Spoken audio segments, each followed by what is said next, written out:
Le développement personnel est devenu une véritable industrie, promettant transformation, succès et épanouissement à ceux qui s'y engagent. Cependant, derrière ces promesses séduisantes, se cachent parfois des pratiques douteuses et des individus peu scrupuleux, prêts à exploiter la quête de bien-être de chacun. Dans cette émission, nous allons démystifier ces pratiques et vous donner les clés pour vous retrouver prudemment dans ce domaine en pleine expansion. Bonjour chers auditeurs et bienvenue sur la RTE 91.3 MHz pour ce nouvel épisode de Jeunesse on en parle, une émission où la jeunesse s'exprime, partage et trouve des solutions.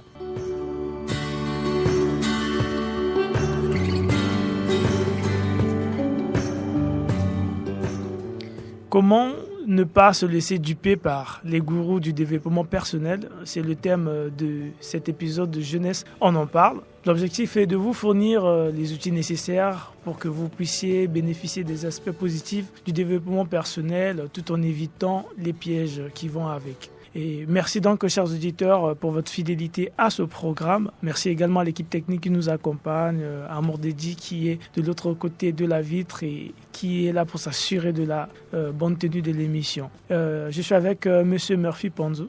Bonjour. Bonjour. Comment tu vas? Je vais bien, je vous remercie, et vous? Je vais bien également. Je suis donc Emerlian Kimoussi. Pour ceux qui veulent partager leur avis, c'est au 06 924 38 62. Le thème, je rappelle, c'est comment ne pas se laisser duper par les gourous du développement personnel.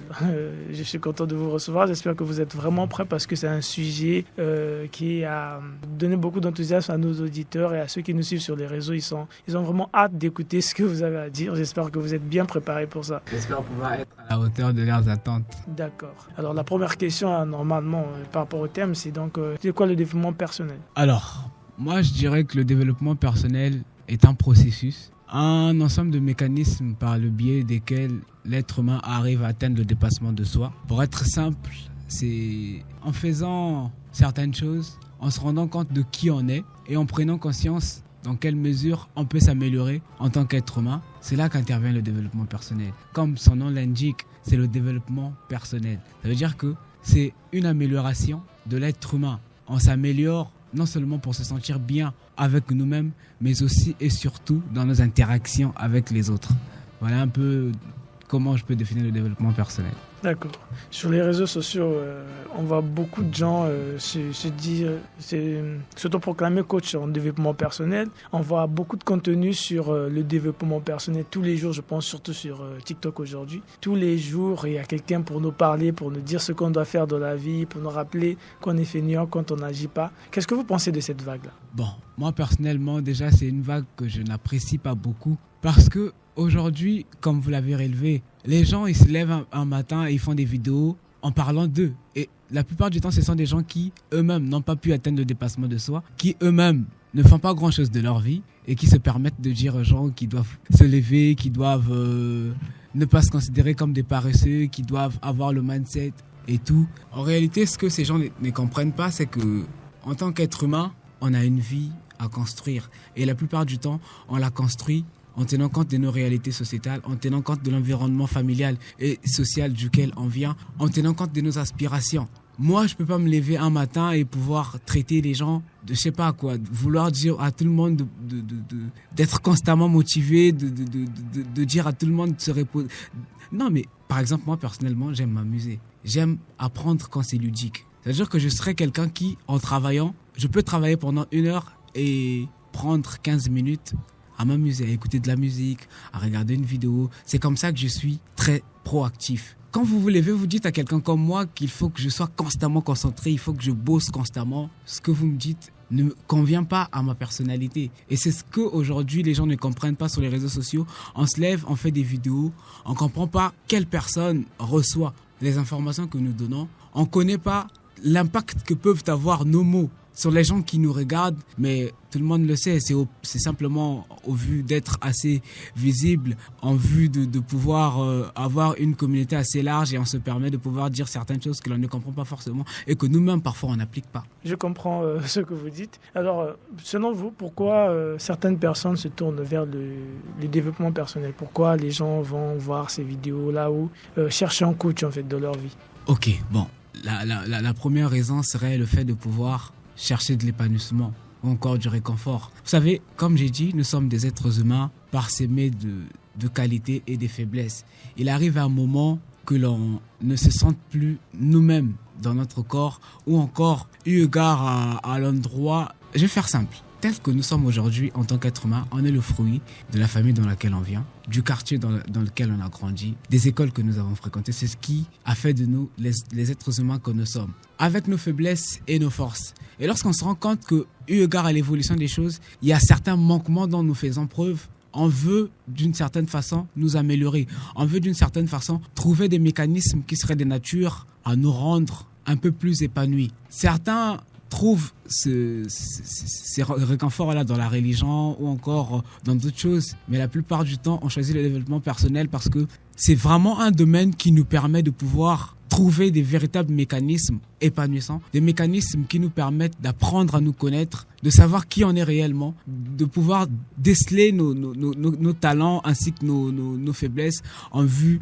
de faire un tout qui nous permettra de vraiment atteindre l'épanouissement. D'où la raison pour laquelle la plupart du temps les gens choisissent le développement personnel, parce qu'il faut qu'on se le dise, le développement personnel a fait ses preuves. C'est vraiment des mécanismes qui nous permettent de constamment nous améliorer, d'où la nécessité que les gens soient à la quête du développement personnel. Donc cette quête, c'est surtout pour un besoin d'épanouissement, parce que, comme vous avez dit, par rapport au milieu dans lequel j'ai grandi, et quand j'essaie de le confronter avec l'évolution du monde, on constate qu'il y a parfois un certain manquement, et pour pouvoir diminuer cette distance-là qui a là, ce manque-là, on est parfois amené à avoir des vidéos pour pouvoir être motivé ou chercher certaines formules pour développer certaines compétences qu'on ne soupçonne pas exister chez nous, en fait.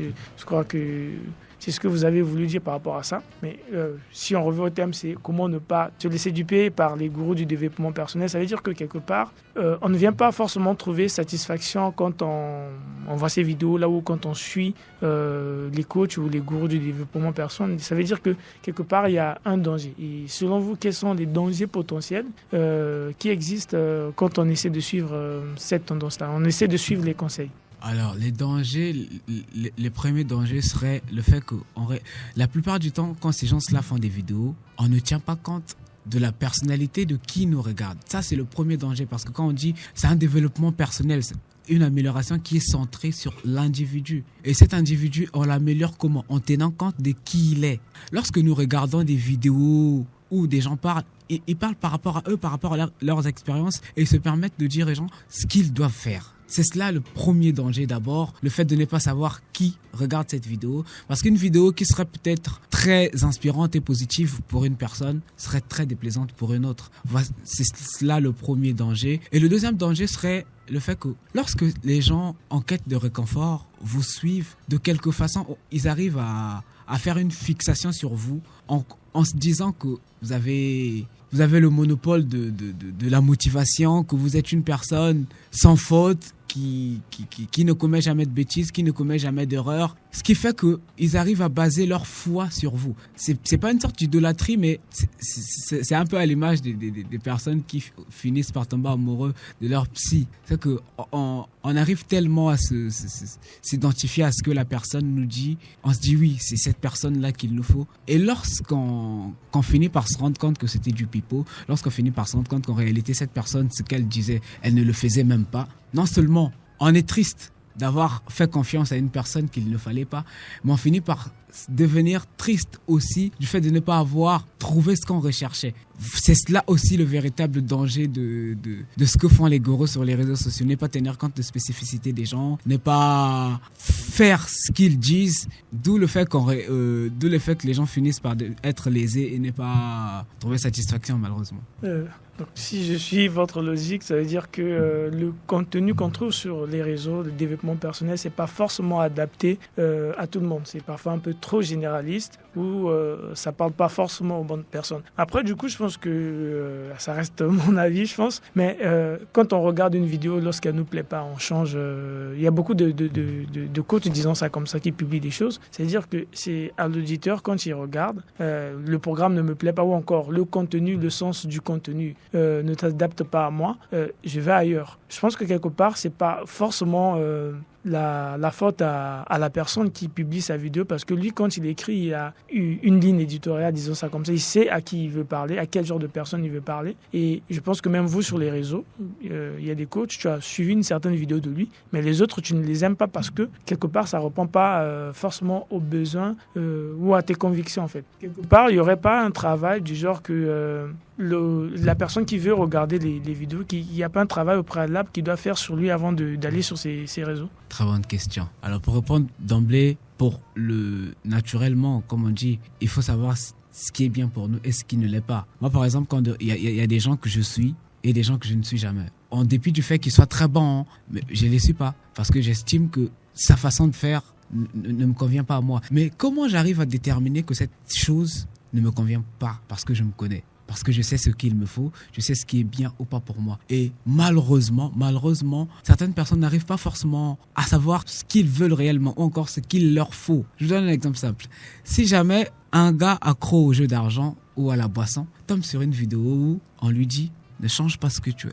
Ne change pas ce que tu es, reste ce que tu es. Tu n'écoutes pas les gens seront toujours là à te dire de faire ce que tu ne veux pas, reste ce que tu es. Pour lui, il se dira, ouais, tranquille, moi, je suis un alcoolo, je suis accro au jeu d'argent, je reste ce que je suis. Vous vous rendez compte? C'est cela. Le risque en publiant la vidéo, c'est aussi de pouvoir, qu'on le veuille ou non, toucher des gens négativement, malheureusement. Ces gens-là qui n'ont pas au préalable faire un travail sur soi en vue de se connaître. Une personne qui, après avoir entendu parler du dev perso, ne fait pas une sorte d'introspection en se disant que voilà, au point où j'en suis, je m'appelle ceci, je m'appelle cela, je suis telle personne, j'ai tel type de qualité, les gens me reprochent souvent de faire ceci, de faire cela. Comment je fais pour trouver ceci? Si par exemple, on me reproche souvent d'être impulsif, si on me reproche souvent de couper la parole aux gens quand ils s'expriment, si on me reproche souvent de mal parler aux autres, comment je fais pour pouvoir m'améliorer en cherchant à m'améliorer sur ces domaines-là? Là, ça veut dire que quand je vais sur les réseaux sociaux,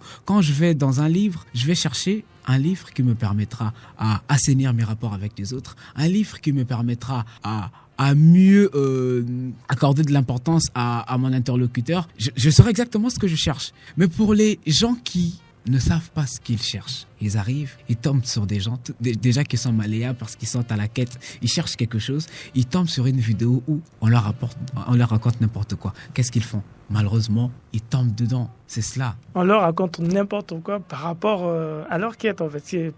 Parce que ça ne correspond pas à leur attente aussi à ce moment-là. C'est ça. Parce que c'est comme vous l'avez même dit vous-même, le n'importe quoi pour quelqu'un peut être bénéfique pour l'autre. Le thème, c'est comment ne pas se laisser duper par les gourous du développement personnel. Je suis avec M. Murphy Ponzou. J'espère que je le prononce bien. Voilà. Donc, vous avez évoqué le fait qu'il était important de prendre le temps soi-même de pouvoir savoir ce que je veux par rapport aux quêtes que j'ai, par rapport aux envies, aux manques que j'ai. Qu'est-ce qu'il me faut en fait? C'est après cette étape-là qu'il faudrait que je me lance. Et c'est quoi votre petite histoire à vous avec le développement personnel? Comment est-ce que vous êtes tombé dedans? Comment ça s'est passé avec vous? Bon, le développement personnel, j'ai commencé en 2018. Je suis à l'université en première année.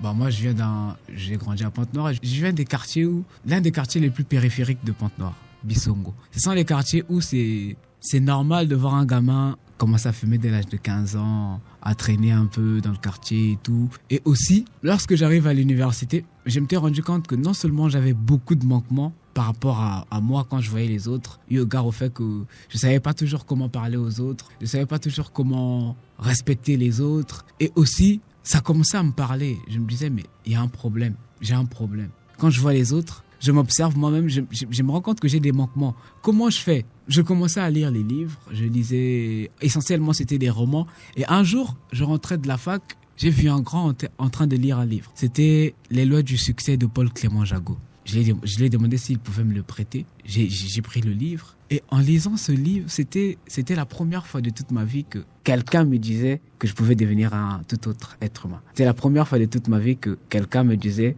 qu'en dépit du fait que je vienne d'un endroit qui était complètement défavorisé, je pouvais faire quelque chose de ma vie, faire mieux que ce que je faisais. Du coup, je me suis dit, bon, ok, est-ce que ça en vaut la peine?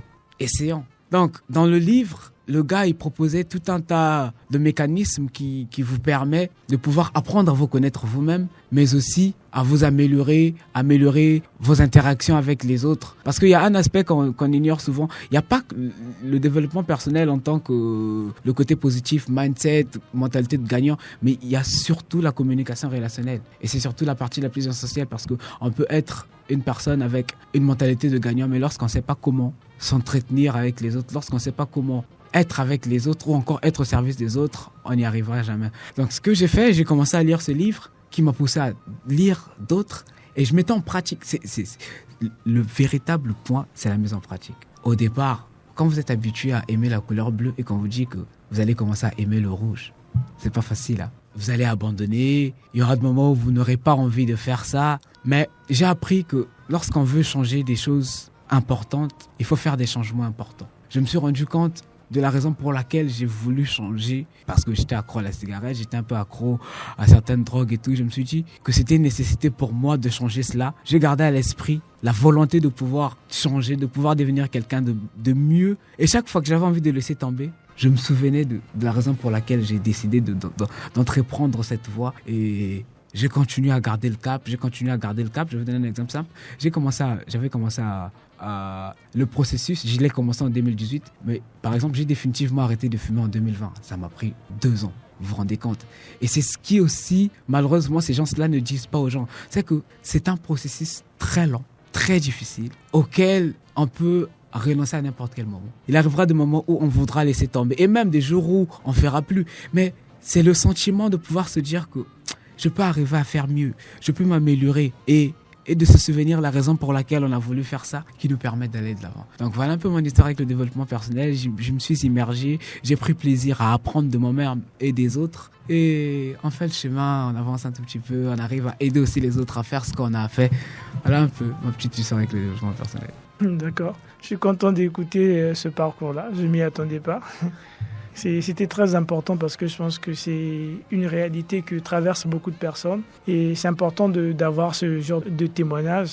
Ça permet à certaines personnes qui nous écoutent à se dire que si lui il a pu le faire, moi également, si je prends la décision et que je m'engage, je peux le faire. Surtout, vous avez précisé les années. Vous avez commencé cette quête-là en 2018 et c'est en 2020 que, disons que vous avez eu des résultats probants. Et au-delà de ça, vous avez rappelé aussi le fait que même si je me décide d'abandonner, il y aura toujours ces moments où vraiment l'envie revient de le faire et parfois, donc des moments où je tomberai toujours. Et je pense que c'est ce discours qu'on n'a pas avec certains coachs ou encore sur les réseaux, parce que le discours qu'on a, généralement, il est très lisse. Ça veut dire que quand tu prends aujourd'hui la décision, on te dit déjà que le changement, c'est maintenant, c'est aujourd'hui, que tu dois tout arrêter. Tu as l'impression que aujourd'hui, là, tout de suite, tu arrêtes et que demain, quand tu retombes, tu as l'impression que tu es vraiment foutu et que c'est pas fait pour toi. Alors que c'est beaucoup de hauts et des bas, je tombe, je me relève, mais le plus important, c'est de garder en tête l'objectif que j'ai en fait. Ça peut prendre du temps, pour vous ça a pris 2 ans,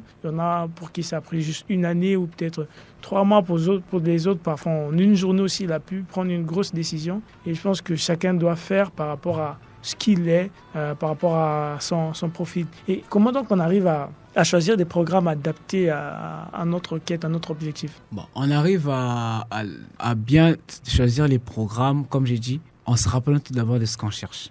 Lorsqu'on cherche je prends un exemple banal, si on veut devenir un sportif de haut niveau, on va aller trouver un entraîneur de haut niveau. Vous voyez? Moi, par exemple, à un moment de ma vie, je crois que c'était à partir de 2021-2022, j'ai commencé à vouloir devenir un bon orateur que je ne l'étais avant. Je me suis renseigné, je me suis dit, bon, ok, comment je fais pour devenir un meilleur orateur? J'ai pris des renseignements et en recherchant sur Internet et en suivant la plupart des plus grands orateurs américains, il y avait un terme qui revenait souvent, Toastmasters International.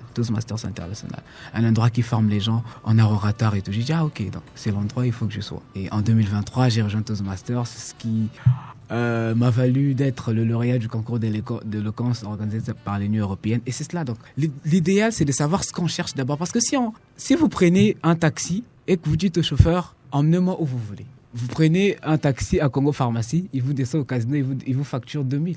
Vous lui avez demandé de vous emmener où il voulait. Mais lorsque vous prenez un taxi, vous dites au chauffeur, je vais à la Mukondo. Peu importe la direction qu'il prendra, il sait qu'il doit vous déposer à Mukondo.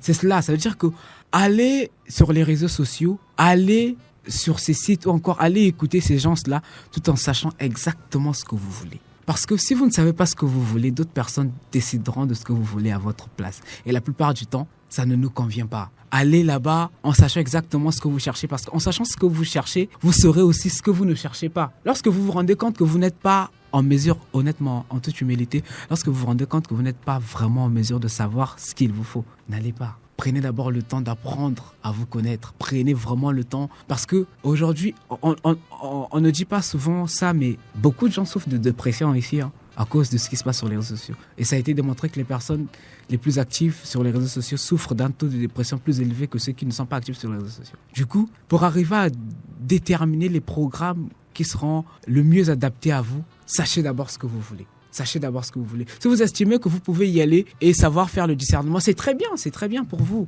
Mais dans le cas où vous ne savez pas, prenez d'abord le temps.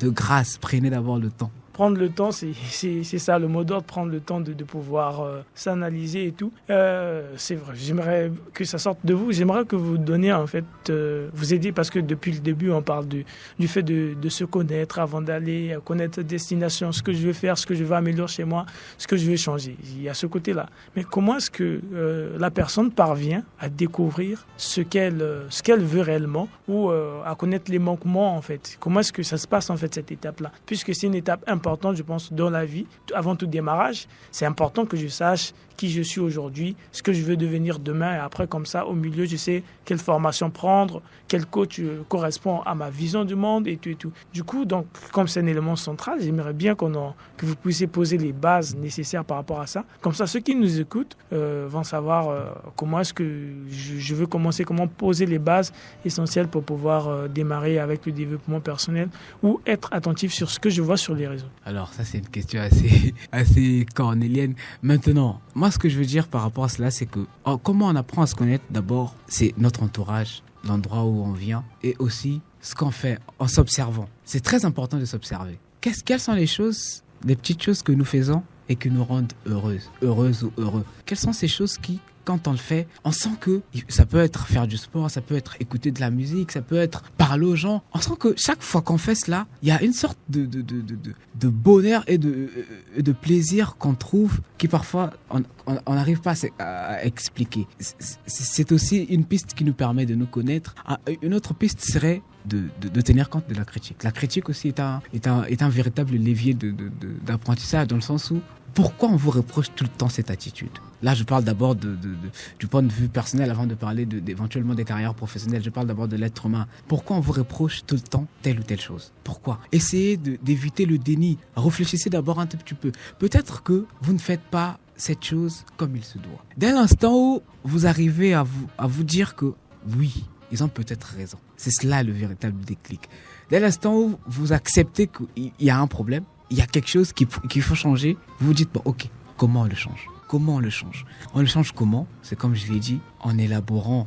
Moi, j'ai des blocs-notes. Chez moi, j'ai des blocs-notes où j'établis des cases. Je me dis, bon, ok, chaque matin, avant de sortir, minimum, je dois faire 50 pompes. J'établis des cases et chaque jour, je coche, en vue de pouvoir développer une habitude. C'est comme ça. Quand vous prenez conscience de l'existence d'un problème et que vous voulez le changer, naturellement, vous apprendrez comment on le change. Je vais vous donner un exemple simple. Quand je suis arrivé à l'université et que je me suis rendu compte que j'étais très impoli comparé aux autres, j'ai dit, oh, ok. Et je me suis rendu compte que en vrai, je suis impoli, je ne sais pas parler aux gens. Comment on arrive à se comporter en étant plus respectueux envers les autres? J'ai lu des livres sur comment on éduque les enfants, comment se comportent les enfants bien éduqués. Vous voyez, c'est en lisant ces livres-là que je me dis, ouais, c'est comme ça que se comportent les personnes bien éduquées. Je fais ça.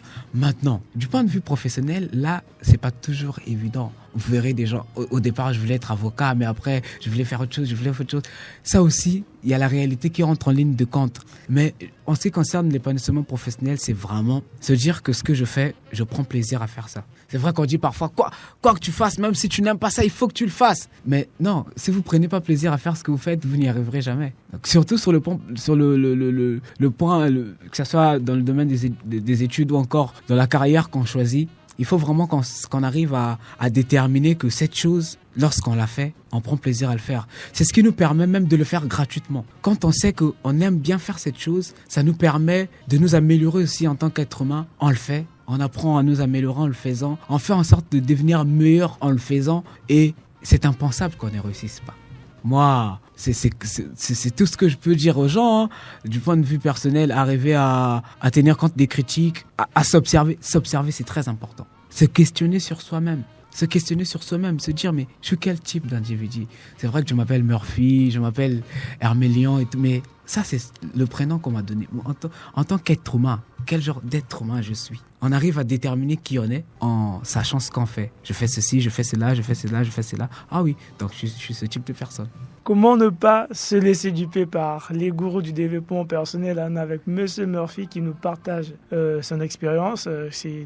Tout le contenu, tout ce que vous nous dites là, c'est vraiment important. Je pense que ça donne les éléments nécessaires à ceux qui nous écoutent pour pouvoir poser les bases nécessaires pour leur quête vers le développement personnel et aussi pour être attentif par rapport à ce qui les attend dans ce parcours-là. On va prendre une courte pause et après on va revenir pour continuer notre sujet.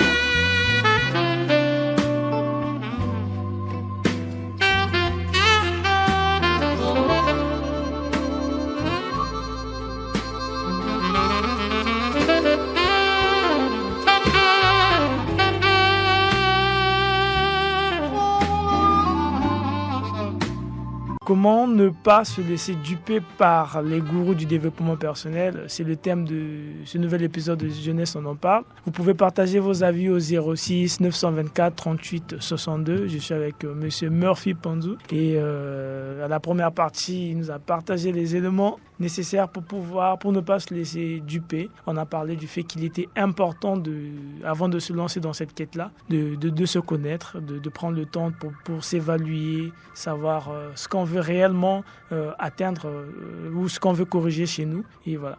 Et quand vous parlez, à la première partie, vous avez parlé du comportement où vous parlez mal aux gens, il fallait changer ça. C'est quand même surprenant de voir qu'il y a des gens qui passent du temps à essayer de corriger ce côté-là, alors qu'on est beaucoup plus sur le côté professionnel surtout. Les comportements, peut-être un comportement où je suis trop flemmard, oui, ça on cherche à corriger. Mais qu'est-ce qui vous amène à vous dire que je parle mal aux gens, je change? Je vais citer Zig Ziglar qui, dans son livre Rendez-vous au sommet, disait que c'est votre attitude et non vos aptitudes qui déterminera votre altitude. Ça veut dire quoi? Ça veut dire que votre réussite sera déterminée à 80% par qui vous êtes et seulement à 20% par ce que vous faites. Qui vous êtes, c'est comment vous traitez les autres, c'est comment vous vous comportez. Si vous êtes une personne performante mais que vous ne savez pas comment traiter les autres, vous tenez pas compte des besoins des autres, vous ne savez pas comment vous mettre au service des autres, vous serez le genre de personne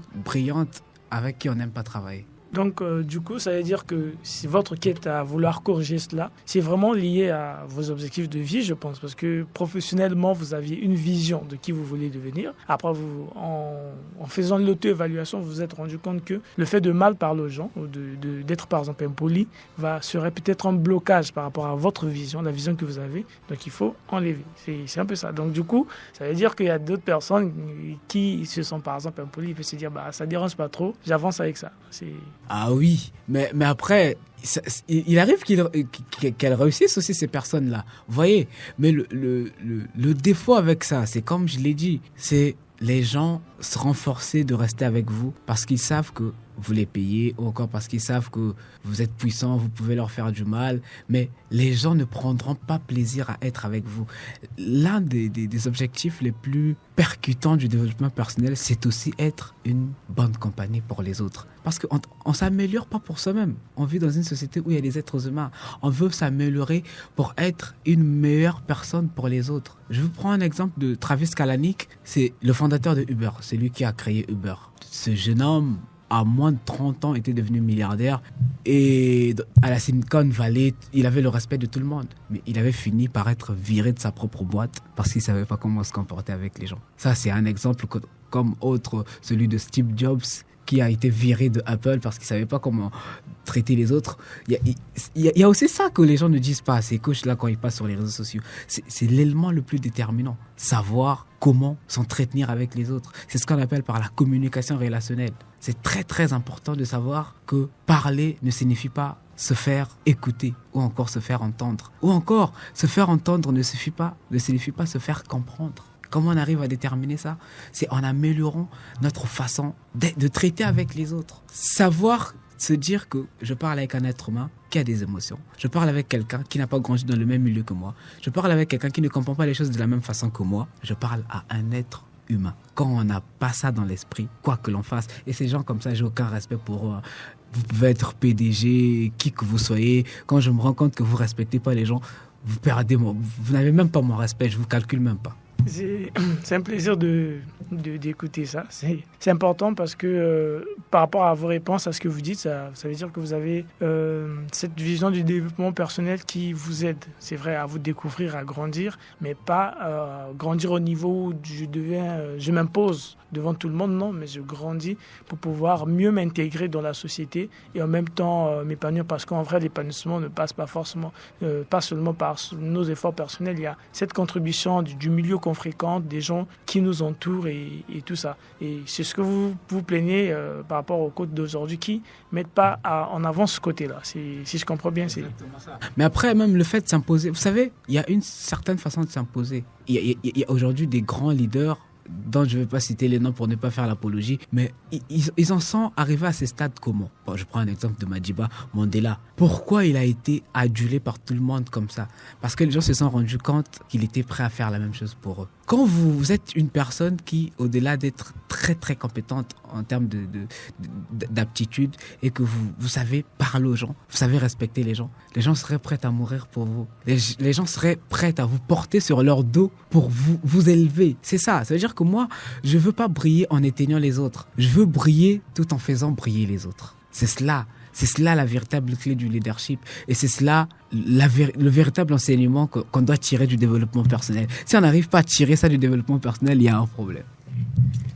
Donc, la quête ne doit pas être de briller seul, d'être celui qui est devant et tout, mais c'est vouloir briller aussi, amener les autres avec nous, en fait. C'est ça, partager cette énergie avec les autres. Alors qu'aujourd'hui, on assiste à un phénomène où on veut briller individuellement. Je vais être la seule personne qui éclaire et tout le monde demande de l'aide chez moi. Exactement. D'accord. Avec la vague des réseaux sociaux, on voit surtout TikTok, parce qu'on a la possibilité de faire de courtes vidéos. Les gens ont la facilité, avec peu de matériel, discuter, tout ce qui fait qu'il y a l'émergence de beaucoup de coachs. Et au-delà du contenu qui est partagé, comment est-ce qu'on réussit à savoir que lui, c'est un bon coach et pas lui, en fait? Comment choisir celui que je dois suivre? Parce qu'après, le contenu, c'est quand même un peu difficile, parce que vous, en tant que, par exemple, bon coach, vous pouvez faire un contenu que moi, en tant que mauvais coach, je copie, j'ai dit exactement la même chose. Donc, ça veut dire que le contenu est authentique, en fait. Mais la personne qui rend le messager, c'est pas le bon messager.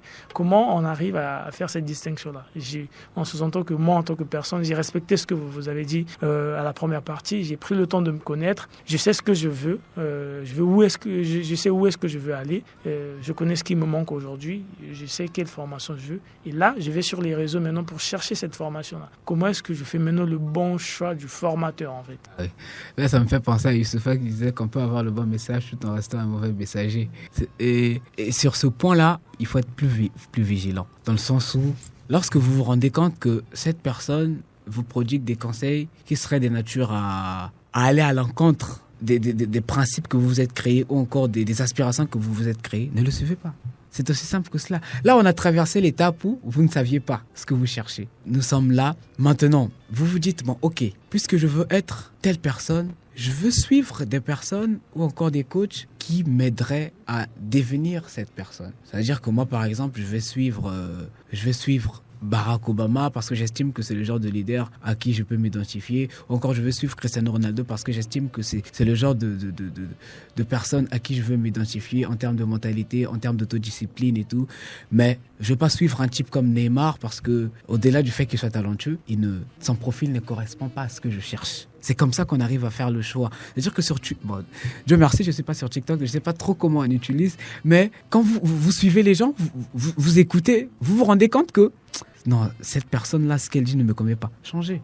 Et c'est aussi ça l'importance des réseaux sociaux, c'est que c'est un vaste monde dans lequel on nous donne la possibilité de pouvoir distinguer le vrai du faux. On nous donne la possibilité de pouvoir chercher qui nous conviendrait le mieux.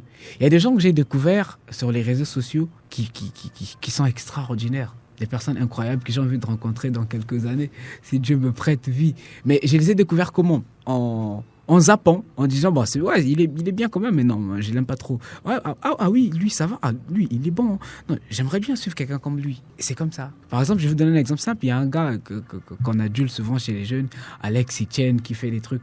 Mais lui, jamais je le suivrai. Il sait pas parler aux gens. Vous vous rendez compte ? En fait, c'est ça. C'est se dire que, ok, moi, je veux être non seulement une personne qui réussit, mais une personne qui aide les autres à réussir. Quels sont ces types de personnes ? Ah, c'est un tel, il fait ça, oui, je veux commencer à le suivre. Un tel aussi fait ça, je veux commencer à le suivre. Bon, un tel, il n'a pas trop ce côté-là. Qu'est-ce que je veux prendre de lui ? Ah oui, c'est aussi ça. Vous verrez des personnes horribles faire des choses merveilleuses. C'est ça. C'est aussi le fait de se dire, ok, cette personne, il y a cet aspect que je veux prendre de lui, l'autre, je ne prends pas. C'est ça. Donc, à la question de savoir comment ne pas se laisser duper par les gourous du développement personnel, on voit que la réponse, ça tourne surtout autour de soi. Ça veut dire que c'est vraiment un effort personnel. C'est pas à crier sur les gourous, ceux qui partagent le contenu, mais la vraie personne qui est au centre de tout, qui doit faire cet effort-là d'examiner de soi, examiner qui je veux suivre et tout. C'est celui qui va à la quête du développement personnel, qui veut apprendre des choses. C'est à cette personne-là de faire. Parce que j'ai vu sur les commentaires des gens qui disaient « Ouais, vas-y, tirez sur les coachs ». Mais après, je pense que par rapport à votre discours, ça veut dire que les coachs, c'est pas vraiment le problème en tant que tel, parce que eux, quand ils se mettent sur les réseaux, ils font ce qu'ils veulent d'une certaine manière. Mais c'est à moi, quand je vais sur ces réseaux-là, par rapport aux aspirations que j'ai, par rapport à ce que je veux, j'ai choisi qui je veux suivre. Vous avez pris l'exemple pour Barack Obama, par rapport à ce que vous voulez, je peux lui suivre. Et aussi, vous avez notifié que une personne peut avoir un mauvais profil, mais vous pouvez suivre un certain côté de lui qui est bon par rapport à vos aspirations à vous. Donc, on peut suivre une personne sans pour autant prendre la totalité de ce qu'est cette personne-là. Je prends le juste nécessaire dont j'ai besoin pour pouvoir avancer dans ma vie. J'espère que je n'ai pas déformé vos propos. Non, après, le fait que je dis cela ne décharge pas non plus ces coachs de ce qu'ils font. C'est-à-dire que moi, je les condamne de minimiser la portée de leurs propos. Simplement parce que, comme je l'ai dit au départ, simplement parce qu'on va avoir des vues, des commentaires, des likes, on se permet de dire des choses sans réellement déterminer le contexte dans lequel ils sont. En fait, c'est ça. Moi, c'est surtout sur ce point-là que je les condamne, parce que ils savent, pour avoir le statut des coachs, ils savent très bien que tout le monde n'est pas pareil. Les gens ne comprennent pas forcément les choses de la même façon. Ils le savent très bien. Mais s'ils le font de cette façon, ça veut dire qu'ils se fichent des répercussions que peuvent avoir leurs actes. Du coup, là-dessus, je ne serais jamais d'accord avec eux. On est presque à la fin et le temps passe très vite et on ne s'en rend pas forcément compte quand on est dans le studio et tout. J'aimerais vous poser une dernière question, je dirais ça comme ça. Selon vous, quelles sont les stratégies que ces coachs utilisent pour pouvoir attirer les gens facilement et pour que les gens se laissent avoir? Quelles sont ces stratégies-là? Peu de mots. Ok. Bon, la première des choses, c'est que l'être humain en soi aime la facilité. L'être humain en soi, chaque fois que nous cherchons la facilité, chaque fois que nous nous sentons frustrés, nous voulons trouver un plaisir. Les réseaux sociaux favorisent la production d'un élément chimique du cerveau qu'on appelle la dopamine. La dopamine, c'est cet organe, cette cellule-là qui nous procure du plaisir. Chaque fois que les êtres humains sont à la recherche de cela, ces coachs-là profitent de la malléabilité de ces gens pour pouvoir leur raconter des choses en vue de pouvoir les enfermer dans une boucle où ces personnes n'arrivent même plus à s'en sortir. C'est ça. C'est d'abord la malléabilité des gens et aussi le fait qu'en tant qu'être humain, il arrive On n'est pas Superman, c'est ok d'être triste, c'est ok de se sentir mal. Et lorsqu'on se sent mal, la plupart du temps, on veut trouver du réconfort. Eux, ils profitent de cela pour faire du développement personnel l'opium du peuple. D'une certaine manière, je pense que c'est quand même un grand sujet là. C'était une petite question, mais quand même un grand sujet. On va peut-être prendre le temps de le développer prochainement. Et en 30 secondes, qu'est-ce que vous pouvez dire aux jeunes qui nous suivent pour les sensibiliser par rapport à notre thème qui est de comment ne pas se laisser duper par les gourous du développement personnel. En 30 secondes, qu'est-ce que vous pouvez dire à ceux qui nous écoutent? Sachez qui vous êtes, sachez ce que vous voulez, parce que si vous ne savez pas ce que vous voulez, d'autres personnes le décideront pour vous. Sachez qui vous voulez être, sachez qui vous êtes dans le fond, c'est important. Et ce sont les mots de M. Murphy Ponza pour clôturer notre sujet, cet épisode sur comment ne pas se laisser duper par les gourous du développement personnel. Tout au long de l'émission, je pense que vous avez donné tous les éléments nécessaires. C'est vrai qu'on est parti un peu vite, mais il y a quand même les éléments, des pistes pour pouvoir aider les auditeurs à prendre conscience de ce qui se passe sur les réseaux et à avoir une quête un peu plus claire sur les réseaux. Merci encore pour votre passage dans notre émission et merci à nos auditeurs. Restez branchés sur la RTE pour la suite des programmes.